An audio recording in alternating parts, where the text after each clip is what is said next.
যুগ্ম সাধারণ সম্পাদক ইকবাল হোসেন, সংগ্রামী সভাপতি,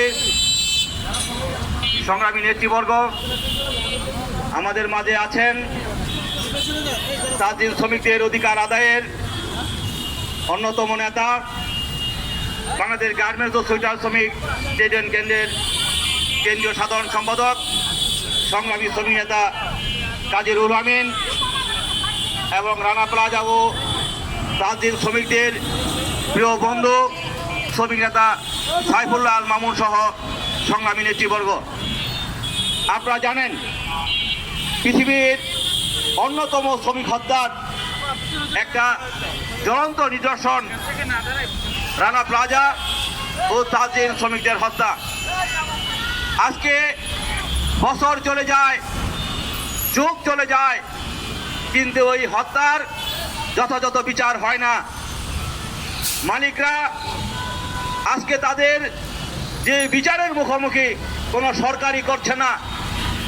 অন্যদিকে এই যেই শ্রমিকদের যে ক্ষতিপূরণ এবং শ্রমিকের যে পুনর্বাসন এবং শ্রমিকের যে ন্যায্য অধিকার কোনো সরকারই অদ্যাবধি বাস্তবায়ন করে নাই। সরকার এসেছে, সরকার গেছে, বিভিন্ন সময়ে শ্রমিকরা শুধু আশ্বাসই পেয়েছে। আদালতের চত্বরে, মন্ত্রণালয়ের দুয়ারে শ্রমিকরা ঘুরতে ঘুরতে আজকে শ্রমিকরা নাভিশ্বাস উঠেছে। এই অবস্থা চলতে পারে না। আমরা বাংলাদেশ গার্মেন্টস ও সোয়েটার শ্রমিক ট্রেড ইউনিয়ন কেন্দ্রের পক্ষ থেকে আজকে এই জাতীয় প্রেস ক্লাবের সামনে দাঁড়িয়ে আমাদের সংগঠনের পক্ষ থেকে সরকারকে আমরা স্পষ্ট করে বলতে চাই, আমাদের দেশে দুই রকমের আইন, মালিকের জন্য একরকম আর শ্রমিকের জন্য একরকম।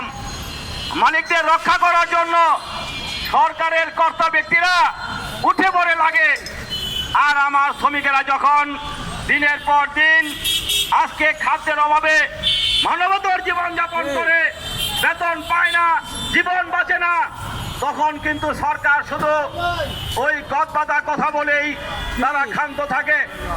তাই আমরা বলবো ওই যে সরকারের বিরুদ্ধে এবং মালিকদের বিরুদ্ধে আমাদের ঐক্যবদ্ধ থাকতে হবে।